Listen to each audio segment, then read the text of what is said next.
Format میں century بنانے کا اعزاز رکھتے ہیں، اور احمد شہزاد کس بنیاد پر ٹیم سے باہر ہوئے تھے، پہلے اس پر ایک نگاہ ڈال لیتے ہیں کیا کچھ ان کے ساتھ ماضی میں ہو چکا ہے۔ 2015 ورلڈ کپ میں مصباح الحق کے بعد سب سے زیادہ رنز بنانے والے پاکستان کے بیٹسمین بنے تھے، اور احمد شہزاد جارحانہ مزاج رکھنے والے اوپننگ بیٹسمین ہیں، اور تقریباً 1 سال سے ٹیم پاکستان سے وہ باہر رہے ہیں، لیکن اب ایک بار پھر ٹیم پاکستان میں وہ کم بیک کر رہے ہیں۔ پھر احمد شہزاد نے آخری مرتبہ 25 مارچ 2016 کو ورلڈ T20 میں پاکستان کی نمائندگی کی تھی۔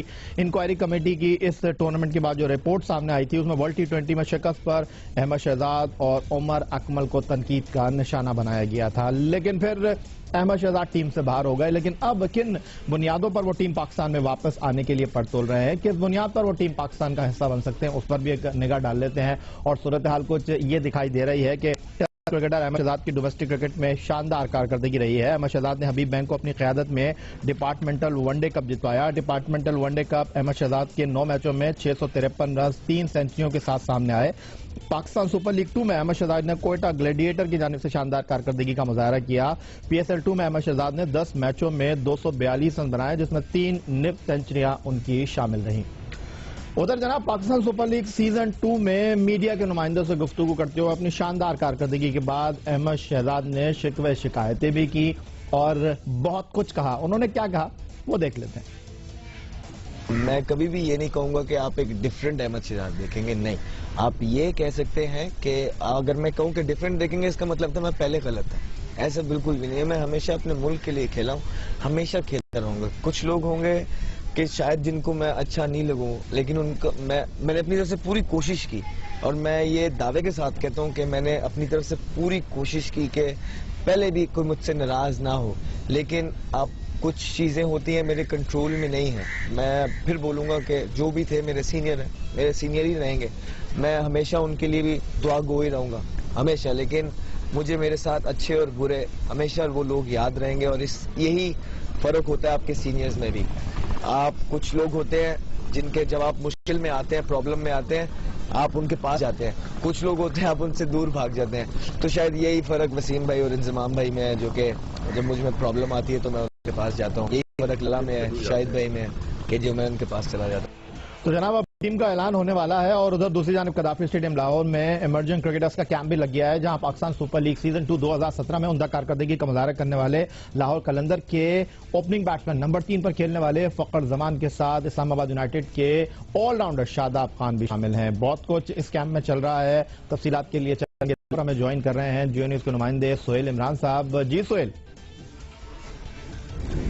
قذافی اسٹیڈیم میں آج نوجوان کھلاڑیوں کا تربیتی کیمپ شروع ہوا جو 3 روز جاری رہے گا۔ 40 کھلاڑیوں کو اس کیمپ میں مدعو کیا گیا ہے۔ 5 کھلاڑی گریڈ 2 کرکٹ میں مصروف ہونے کی وجہ سے وہ رپورٹ نہیں کر سکے ہیں۔ کھلاڑیوں کی کارکردگی کا جائزہ لے رہے ہیں ہیڈ کوچ مکی آرتھر، اور اس موقع پر کوچنگ سٹاف تمام تر یہاں پر موجود ہے، اور اس کے ساتھ ساتھ قومی سلیکشن کمیٹی کے سربراہ اپنے دوسرے اراکین کے ساتھ کھلاڑیوں کی کارکردگی کا جائزہ لے رہے ہیں۔ جبکہ دورہ ویسٹ انڈیز کے لیے پاکستان کرکٹ ٹیم کے ممکنہ کھلاڑیوں کا اعلان اگلے 1 سے 2 روز میں کر دیا جائے گا، اور ان کے بارے میں ہمیں بتایا گیا ہے کہ 10 مارچ کو تمام کھلاڑی رپورٹ کریں گے، جبکہ 11 مارچ سے ان کھلاڑیوں کا تربیتی کیمپ یہاں پر شروع ہو جائے گا، جبکہ 17 مارچ کو جو حتمی ٹیم ہے ون ڈے اور T20 اس کے لیے اعلان کیا جائے گا۔ شاداب خان اور فخر زمان ان ممکنہ کھلاڑیوں میں شامل ہوں گے۔ اس کے ساتھ ساتھ کامران اکمل اور احمد شہزاد بھی ٹیم کا ممکنہ کھلاڑیوں کا حصہ ہوں گے، لیکن اس بات پر اتفاق پایا گیا ہے کہ محمد عامر جن کی کارکردگی پچھلے ایک عرصے سے اچھی نہیں آ رہی ہے، ان کو T20 میچز میں آرام کا موقع دیا جائے۔ باقاعدہ اعلان ممکنہ کھلاڑیوں کا اگلے 1 سے 2 روز میں کر دیا جائے گا۔ بہت شکریہ آپ کا سہیل عمران۔ بتا رہے تھے کہ آئندہ 1-2 روز میں پاکستان ٹیم جو ویسٹ انڈیز میں ٹیسٹ ون ڈے اور T20 میں شرکت کرے گی، کھلاڑیوں کے ناموں کا اعلان سامنے آ جائے گا۔ ادھر آج قذافی اسٹیڈیم لاہور میں پاکستان کرکٹ بورڈ کے سربراہ شہریار محمد خان نے کیمپ میں کھلاڑیوں سے ملاقات کی۔ ٹیم کے کوچ مکی آرتھر، پاکستان کرکٹ بورڈ کی سلیکشن کمیٹی، سابق اسپن بالنگ کوچ اور کرکٹ اکیڈمی کے اسپن بالنگ کوچ مشتاق احمد سے ملاقات کی، اور کھلاڑیوں کی کارکردگی کو بغور دیکھا پاکستان کرکٹ بورڈ کے سربراہ نے، اور اس موقع پر انہوں نے مزید کیا کہا، صحافیوں سے گفتگو کرتے ہوئے وہ آپ کو دکھاتے ہیں۔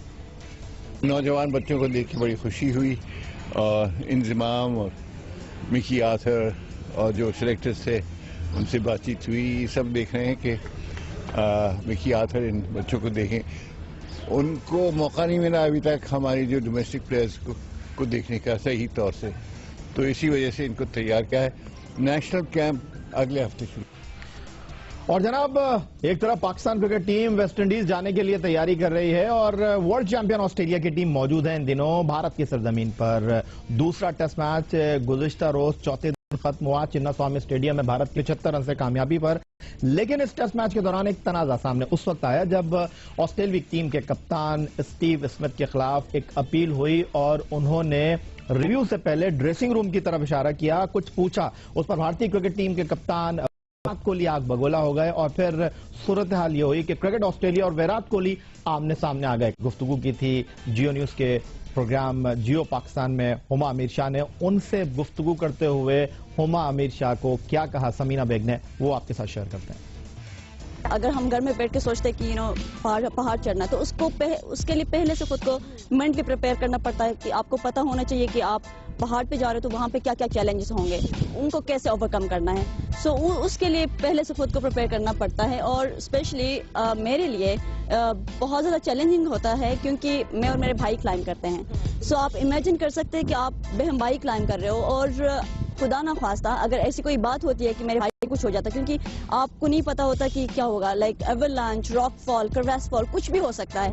سو اس سچویشن میں میں نے اس سچویشن کو میں نے کیسے اوور کم کرنا ہے. فیکٹ کہ آپ ہنزا سے ہیں اور لٹرلی اگر ہم امیجن کریں جو لوگ ہنزا نہیں گئے ہوئے, مطلب آپ پہاڑوں میں ہی پلی بڑی. دا ایم ایمبیشن کہ اب بہت کچھ کر لیا اب ایوریسٹ چڑھتے ہیں, مطلب وہ کہاں سے آئی؟ ایک بچپن سے تھا مجھے کہ میں نے ماؤنٹینئرنگ کرنا ہے, لیکن اوبیسلی جو سب سے زیادہ مجھے انسپائر کیا اوبیسلی وہ میرے بھائی نے کیا کہ جب آپ بڑی ہو جائیں گے تو ہم ماؤنٹین کلائمبنگ کریں گے. وجود نظر سے ہیں تصویر کائنات میں رنگ, اور اگر یہی رنگ کھیلوں کی دنیا کا رخ کر لیں تو پھر اس میں بھی قوس و قزح کے رنگ بھر دیتی ہیں. پاکستان میں کھیلوں کی کیا بات کی جائے, وسائل کی کمی ہے, ٹیلنٹ بہت زیادہ ہے, لیکن خواتین کھیلوں کا تو نہ پوچھئے کیا حال ہے. اس وقت ہم چلیں گے جیو نیوز کے پروگرام جیو پاکستان کی میزبان ہما امیر شاہ کی طرف. ہما, آپ کو لگتا ہے کہ ماضی کے مقابلے میں اب جو والدین ہیں وہ کھیلوں کے حوالے سے اپنے بچوں کو آگے بڑھا رہے ہیں, بالخصوص لڑکیوں کو, اور ان پر ماضی کے برعکس جو ہے وہ کچھ اتنی زیادہ پابندیاں نہیں ہیں, ان کے لیے ڈورز اوپن ہوئے ہیں؟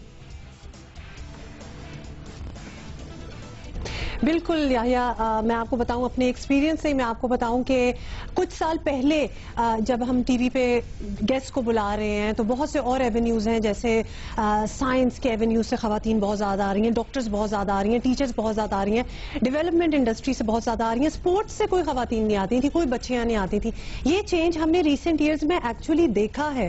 جسٹ لائک ان فلمز ہم نے دیکھا ہے کہ بہت زیادہ فلمیں پاکستان میں بن رہی ہیں, اسی طرح اسپورٹس میں بھی ہم نے دیکھا ہے کہ خواتین جو ہیں, عورتیں جو ہیں, بچیاں جو ہیں وہ بہت آنا سٹارٹ ہو گئی ہیں. Because when we invite people on the show تو تب ہمیں اندازہ ہو جاتا ہے. ایک ڈفرنس جو میں نے دیکھا ہے کہ اٹس ناٹ آلویز کہ بڑے شہروں کی ہی لڑکیاں ہوں گی جو سپورٹس میں آئیں گی جن کو اجازت مل جائے گی گھروں سے, کیونکہ ان کے گھروں سے کے ماحول سے ایکسپیکٹڈ ہوگا کہ وہ روکیں گے نہیں. ایکچولی آن دا کانٹری میں نے بہت دیکھا ہے چھوٹے شہروں سے بھی لڑکیاں جو ہوتی ہیں وہ زیادہ ڈٹرمنڈ ہوتی ہیں, دے آر مور فوکسڈ, کیونکہ وہ بڑے بیریئرز توڑ کے آگے آ رہی ہوتی ہیں. سو دے نو ایگزیکٹلی کہ بھئی ہم نے بالکل ڈائیگریس نہیں کرنا, بیکاز ہمیں پیچھے سے بڑی ایکسپیکٹیشنز ہیں, بڑی سپورٹ ہے, بڑا کچھ لڑ کے ہم لوگ آگے آئے ہیں.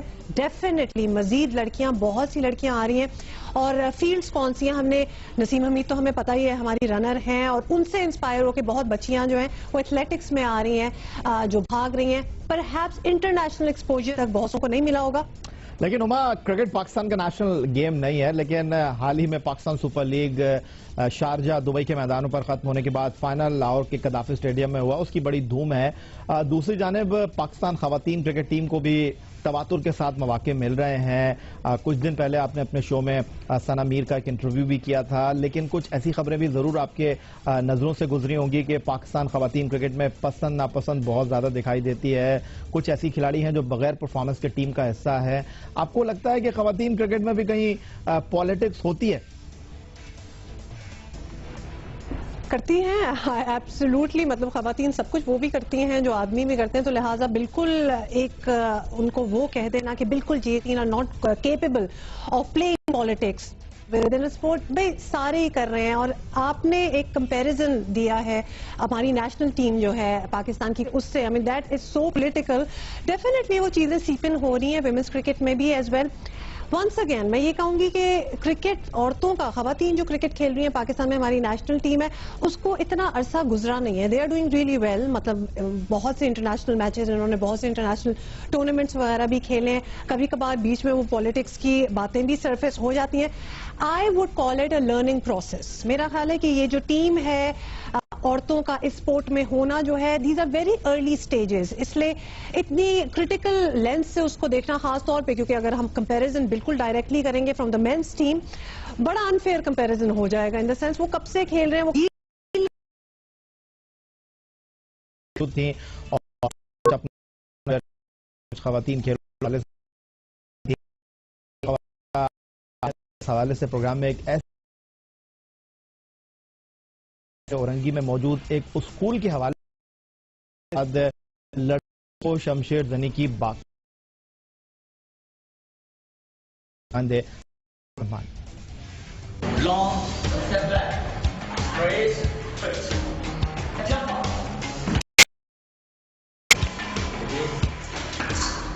شمشیر زنی یعنی تلوار بازی.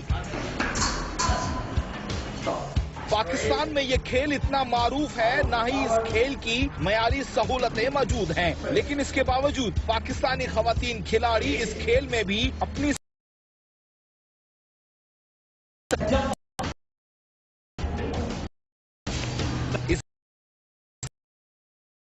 اس میدان ہے نہ جہاں